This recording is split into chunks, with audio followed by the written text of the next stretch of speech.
chicha de mora y cancha de maíz. Chicha de maíz con cancha o cornandino. Chicha de mora y cancha de maíz. Chicha de maíz con cancha o cornandino.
Chicha de mora y cancha de maíz. Chicha de maíz con cancha o cornandino. Chicha de mora y cancha de maíz. Chicha de maíz con cancha o cornandino.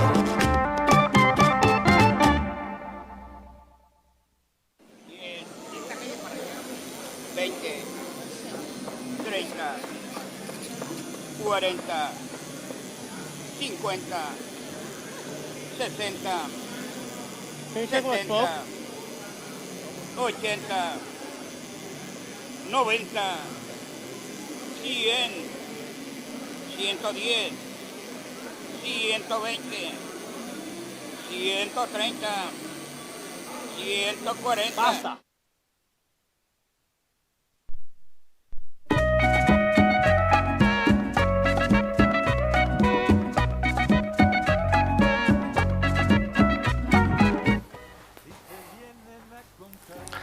Hello and welcome to another Cooking on a Budget course at Bridgend Farmhouse. For who doesn't know this program, Bridgend Farmhouse runs a set of activities related to food education, but as we can't get into the building, we are doing some cooking at budget at home. So this the event that we're going to do today is cooking on a budget Peruvian style.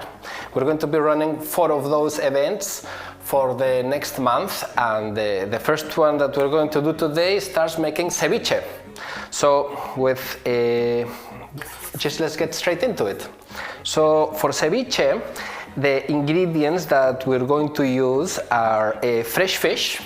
Any fresh fish will do, any white fish will do.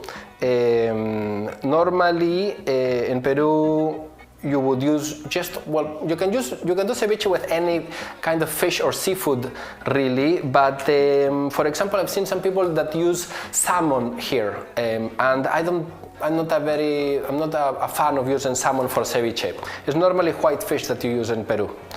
So we've got, I bought a piece of haddock in the fishmongers, and then we've got our red onion, chilies, sweet potato, a garlic, ginger. Ginger is optional. Normally I would think that the classic Peruvian ceviche doesn't take any ginger, but there are a couple of variations here and there. You know, the dish has evolved over time also. And we're using lemons.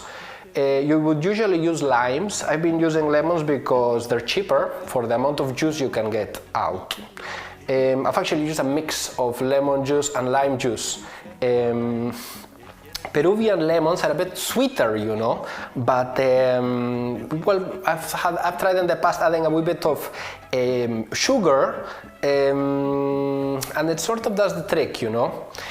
Next thing, I'm going to use some cumin, a little bit of garlic, salt, and coriander. So the first thing I'm going to do is prepare the fish. So let me clear this away. I'm just going to put here at the back some stuff.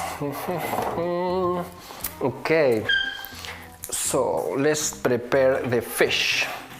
So to prepare the fish, the first thing I'm going to do, I am going to, let me see. Okay, so I'm going to keep the nice and thick pieces of the fish, and I'm just going to keep the tail that's a little bit stringier, this part here, and then I'm going to take the edges off that are a wee bit thinner. But those trimmings I'm not going to throw away. I'm just going to keep because we're going to use them later for what in Peru is called the tiger's milk, which is a very important part of the ceviche. So next thing you want to do is you want to just cut gently your fish. You don't want to hammer it or bash it, you know, you want to try to keep it as whole as possible, and nice and not very big squares, something like that. Sort of, yep, that's sort of the size, a nice size for a ceviche. So now we're going to put our fish inside a bowl. Okay. So ceviche is a very old Peruvian recipe. It's evolved over time. There are many different variations of ceviche, and one thing that's for sure is that ceviche is Peruvian. So, and pisco is also Peruvian, just in case, yeah? So we're going to put a wee bit of salt on our fish. Another thing that I do, I put garlic in my ceviche, but a lot of recipes don't take garlic. I like how the garlic comes out in the ceviche. So I'm just going to crush it. I'm just going to bring my bin here. You could use a garlic crusher. I rather do it in my chopping board because you just get all the garlic. When you use a garlic crusher, you normally end up with half of the garlic in the crusher. So if you just get your garlic and press it between your knife and the chopping board with a bit of salt, the salt will act as a sandpaper, and you can get your garlic nice and crushed. This looks difficult, but actually with a wee bit of practice, you're very quickly up and running with this style of doing your garlic. Okay, so next thing I'm going to do, I'm just going to mix the garlic and the onion to get the garlic and the salt with the fish, and this is going to go in the fridge. Okay. Next thing I'm going to do, I'm just going to wash my chopping board. Although I mean, you could say that you're just using everything raw and there is no need to wash your chopping board, but then you end up with raw fish all over the place, and then the kitchen starts smelling. So it's a good idea to always be washing as you go along when you're working, especially with raw fish. Also, when you're washing your stuff from raw fish, you should always use cold water, apparently, because if you use hot water, that actually is going to make the fish smell your chopping board and your utensils. So use cold water. I'm just going to give it a good rinse like that. Okay. Next, let's see. Okay. Oh, we've got a few questions here. I like your new hairstyle. Yes, well, it's not actually it is the old hairstyle, really. I've got an appointment with my stylist, so next week you will be able to see my eyes, but yeah, for this week, I haven't had time to book an appointment with my stylist yet. Okay, so, what was I up to? We've got I'm going to prepare the vegetables now. So we've got our onion.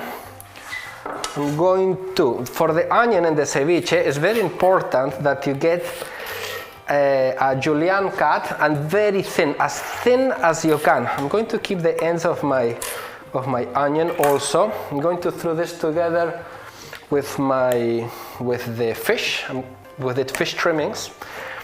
And then you want to cut your onion as thin as you can. It's very, for a Peruvian person, thin onion is super important. Okay. And another thing about cutting the onion, normally people tend to cut the onion this way, following the how would I call this? Well, you see this section of the onion, you don't want to cut it this way, you actually want to cut it the other way, transversally. I don't know if that was clear, but that is the idea. Okay, so just being careful, taking your time, because you know, safety first, especially in the UK, because all the health and safety regulations here, which actually I'm quite glad about, because that's allowing us to end this lockdown quite soon. So that's, I think, a good thing. So next thing I'm going to do is we're going to get our red onions, and red onions are very strong.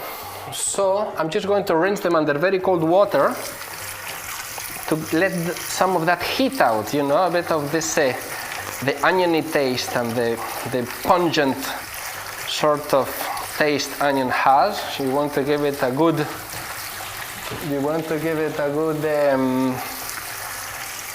rinse like this. Okay. See, there you go. So that's our onion. Next thing I'm going to do, I'm going to prepare my chilies. I forgot about something. I'm going to get my sweet potato and I'm going to boil it. I'm just cutting it in thin slices so that it cooks faster. When I was a kid, I remember when you boil sweet potatoes, you would always boil them with the skin on. I think the reason for that is because they absorb less water when they're boiling. But I've boiled them like this many times, and to be honest, I don't notice any difference. So, just going to cover it in water, and we're going to get that boiling. I should have started this earlier, to be honest, but I think we should be okay. Just going to throw a wee pinch of salt in the sweet potatoes. Okay, let's go with the chilies. You want to, I normally do this chilies like this. You need to be careful with chilies. It's very important, you wash your hands after preparing chili, especially if you're going to use the toilet. And I can say that by experience. It's not very nice. Okay, you need to make sure you don't want any seeds. Seeds are extremely hot, so they're not very nice. And also the vein I'm just going to use half of it, but see the vein here, you don't want to use the vein in the, so I'm going to show you again how I clean it. Just with a spoon, you scrape it off and you want to get all the veins out. In Peru, we use two types of chilies for the ají, for the ceviche. You use ají limo, which is very typical, I think, especially in Lima. You use ají limo and rocoto. At least in my city, in Arequipa, rocoto is very popular in ceviche. I think in Lima they don't use rocoto. I think they only use ají limo. I'm not too sure because it's been a few years I'm not in Peru. Okay. But if you don't have rocoto, you can get rocoto paste, or you can get ají paste also on the internet. At 300 grams of chili costs like 3 pounds. So it's not extremely expensive, but you can get away with other kinds of chili, Although I would guess a Peruvian is going to tell you that if you don't have yellow ají and panca ají, you can't really get the real Peruvian taste. But well, that's what it is. So let's see. Thank you very much. Thank you very much for your comments. Okay, so I'm going to cut really in thin slices and in nice little squares. I'm just going to cut my chilies. Cut them as small as you can. As long as you don't cut your finger, you're going to be okay. So I like my ceviche quite spicy, so I'm just going to throw the whole thing in. Okay, there you go. And I'm going to throw this. You know what? I'm going to start to prepare everything. I'm going to throw in the onion in here. I'm going to throw in. I'm going to throw in the chilies. Okay. Next thing, I'm going to prepare the coriander. I just want a bunch of coriander.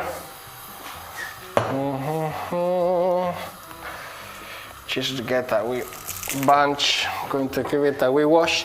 Normally in the supermarket you can get the coriander straight from the bag, which says it's already washed, and I actually have never found earth in it. But if you buy the coriander from the Pakistani shops, for example, you need to wash it because their coriander does have earth, which is quite nice. I quite like, and it's also cheaper to buy. There's a lot of things actually in the Pakistani shops that are way cheaper than in supermarket. So it's really worth going around the Pakistani shops to get your ingredients, because you would be, there's a whole world there of ingredients to explore in those shops, more than your typical supermarket. So I'm putting in my coriander. Okay.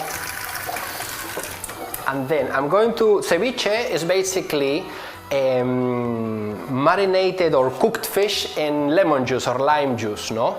Now, if you just had lime juice with your ceviche, when you eat it, it would be extremely sour, no? Because it's just like eating pure lemon juice.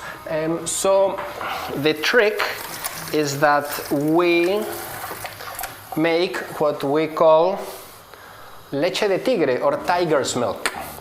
And for tiger's milk, you need, your first ingredient is you need a chilcano. A chilcano is nothing else than a fish stock. So to make your fish stock, you can buy fish stock cubes, or what I do is that when I go to the fishmonger and I buy my fish, I actually ask for the bones. Normally in Peru and other countries, when you go to the fishmonger, they will clean the fish for you in front of you, and then you can ask for your bones. Here normally fish is already clean and you don't see the bones anywhere, but if you ask the fishmonger, they will give you fish bones for free, and you can make a really nice stock, way better than the stock cubes, no? So that's what I did actually. I went to the fishmonger the other day and I asked for a piece of fish, and they gave me a massive piece of fish. So I've done like loads of fish stock, you know. So now I've got fish stock for a few days. So I've got the fish stock here. I could have shown you how I make the fish stock, but I mean, you can Google that one, yeah? But basically what it is, I just throw the fish bones, a carrot, celery, a bit of onion, and that's it. There are other maybe different kinds of fish stock, but for ceviche you normally want a wee bit of celery, carrots, and a wee bit of and some onion, and that's it.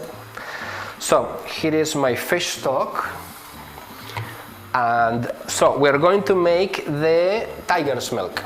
So for the tiger's milk, I'm going to use my my blender. So what I'm going to do is I'm going to throw in the wee pieces of fish, the little pieces of the fish trimmings. I throw them in. I'm going to throw in a little bit of onion. You don't want too much onion in there. Then you want a wee stick of celery, nothing too big, just a little bit of that. And optional also, you can get some of the coriander sticks. You don't need to use the leaves, you know. You'll be okay with the sticks of coriander. And then you add your chilcano, around a cup. This is more than a cup, something like that, a wee bit. Okay, and then just going to blend it. You don't want to make it into a paste. You just want to, as if it were a food processor. If you've got a food processor, then better. So I'm just going to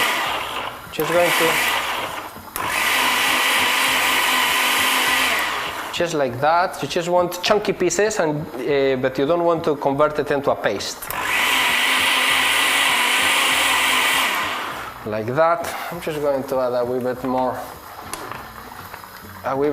of stock into my tiger's milk. Okay. So that's it. Now, next I'm going to strain it. Okay, let's see if I make a mess.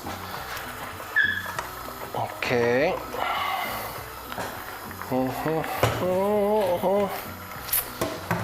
Okay. So this is what we're going to use to make the lemon juice and the whole juice in the ceviche a little bit not as strong, and you're going to get a lot of juice because ceviche has to have a lot of juice. You know, if you serve a friend a plate, then friends get more juice. Yeah, that's how much juice you want in your ceviche. And ceviche you eat with a spoon because of the amount of juice you want in your ceviche. Okay, just going to see. I remember when I was a kid, ceviche, you would put the fish in lemon juice. You would put it for a long time. You would let the fish marinate and cook for maybe an hour, even 2 hours, you know, and the fish would change color, would go all white, and the acid in the lemon would produce a chemical process in the protein of the fish, which would essentially be like cooking it, you know. So that was in the old days. Nowadays, contemporary ceviche, because of the influence of Japanese food in Peru, because we've got a lot of Japanese influence in Peru. We've got a Peruvian president, and actually Peru, there were just elections in Peru, just like last week or yesterday, and there's the daughter of the president, a Japanese, Keiko Fujimori, you know, so there's a lot of Japanese influence. Oh, there is Junior. Hey Junior, how are you doing? Nice to see you. That's my cousin from Peru. So what kind of fish would you be using for ceviche around those parts of the world? I would be using any kind of white fish. So for today I'm using haddock. Haddock is very popular in this side of the world. Your typical fish and chips, for example, is made from haddock. So that's why I thought in using haddock. The other day I also made a cod ceviche. Amazing, really nice. So any kind of white fish would be really good. You can go you can be as fancy as you want. You can make a ceviche of scallops, for example. That's very fancy and very expensive also. But just go to the fishmonger, see what's the catch of the day, what's the cheapest fish they've got that day, and that you can make your ceviche from that. Okay. So there it is. That's our leche de tigre. It's nice and foamy. It tastes like raw fish. But it's got some other things to it also, You've got the stock. Okay. So next we're going to put our ceviche together. Okay. Oh, hello, that's my Aunt Cristina from Peru. Hi Cristina, hi Tia, how are you doing? I'm here, I hope I'm making honor to the Peruvian ceviche, because cooking ceviche in front of Peruvians, it's very tricky, It can be very, very tricky. So I hope you still talk to me after this. Okay, so we've got our ceviche vegetables here. I've got my fish. I'm just going to throw this together. And I'm not going to squeeze lemon in front of you, so I already squeezed it just before we started this live stream. One thing though, when you squeeze your lemons, you want to use them straight away. You don't want to use your lemons, squeeze them overnight, for example, because they oxidate and they add quite a weird taste, So you want really freshly squeezed lemons, and the riper the better, They become sweeter the riper they are. Okay, so I'm just going to add there. So, you could add way more lemon to this ceviche also. Actually, in fact, I'm going to add a bit more of lemon to this ceviche.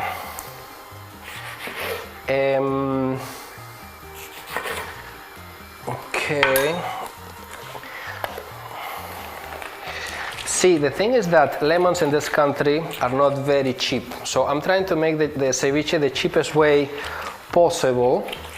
So for example, instead of using lemons, I'm using lime. Another thing that works really well is a red-blooded orange, or I can never remember the name of this kind of,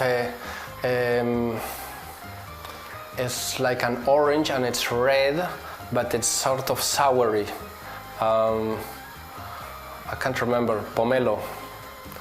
I can't remember, if someone can remember the name in English of that fruit. Okay, so there you go. Just going to add a wee bit. You don't want the seeds inside. So that's looking better. You're nearly covering the fish with your lemon. As I was saying, you see, ceviche used to sit in the lemon for hours, but nowadays, because of the Japanese influence, I guess, and with sushi and sashimi, in Peru nowadays you just prepare the fish, put your lemon juice and serve it straight away, or maybe a minute or two. But it's not like in the past, In the past, the fish would sit in the lemon for hours.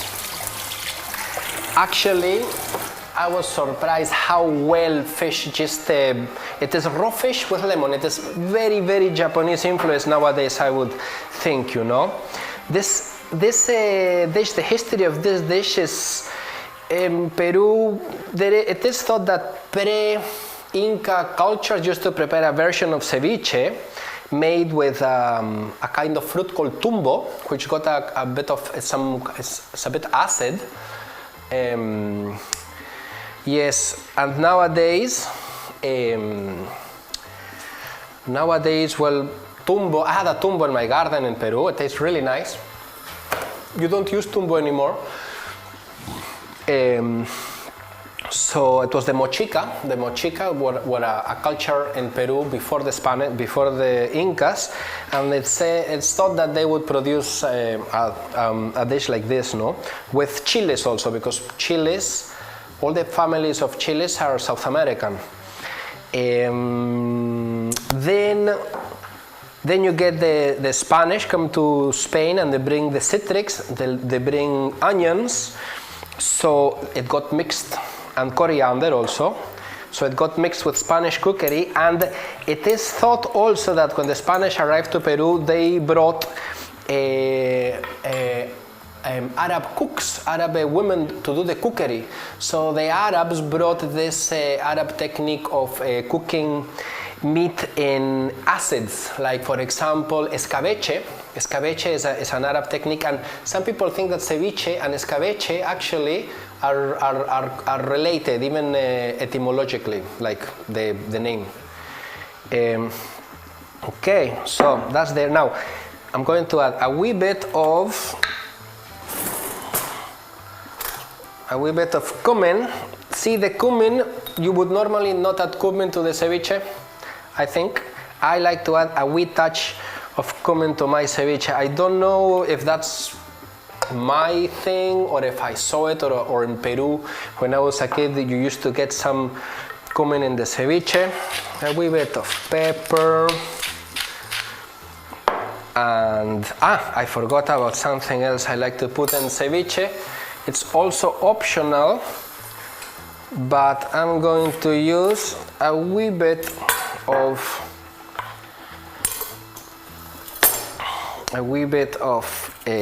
ginger. You normally would use a peeler for peeling ginger, because I'm losing a lot of ginger here, but you know, we've got so much ginger, and it always ends up going off in the fridge anyway. Okay, so just going to cut a wee bit of thin slices of ginger, put it there together. Just going to cut it this way. You want to cut it as small as you can. You could probably also grate it, you know. I think grating it works really well. So now I'm going to go the other way without taking my fingers off. Just going to get, there you go. Okay, so that's your ginger. Throw the ginger in the ceviche, and that's it, no more. I've seen ceviche recipes with avocado, I've seen them with tomato, maybe in some, I think for a Peruvian to put tomatoes in ceviche, I'm not sure, I'm really not sure. Because ceviche in Peru is like the national anthem, you know, so you don't want to mess around with ceviche. Okay, then,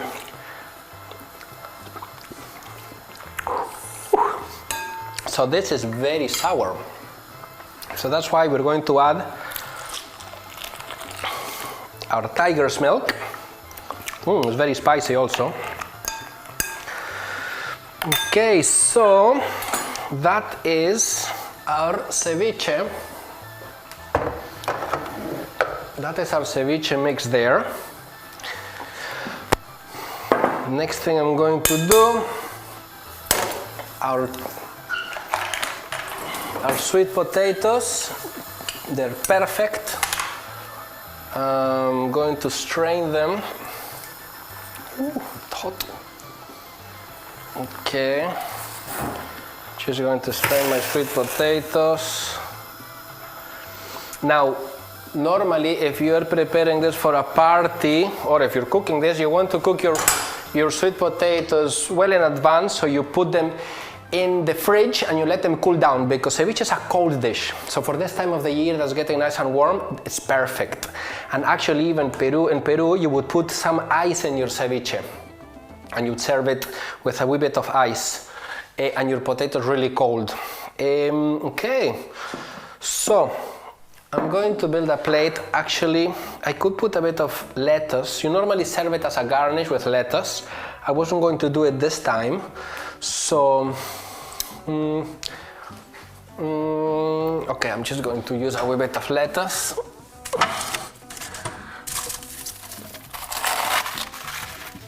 let's see. Just going to get a couple of. I've got some. Got a wee bit of iceberg lettuce. It's very cheap. Normally in Peru you would use cos lettuce, but this will do. Okay. So how would you serve it? You would put a little bit of lettuce on the bottom. We also use, in Peru, we use toasted corn.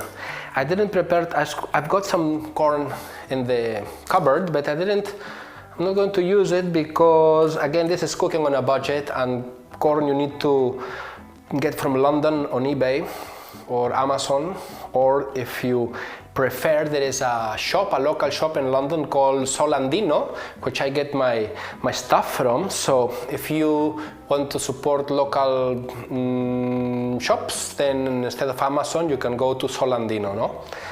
There's probably other shops, and they're not paying me to say this. It's just where I get it from. Okay.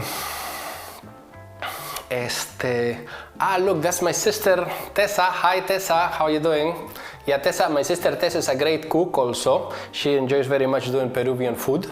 So we will have a bit of debate, I'm sure.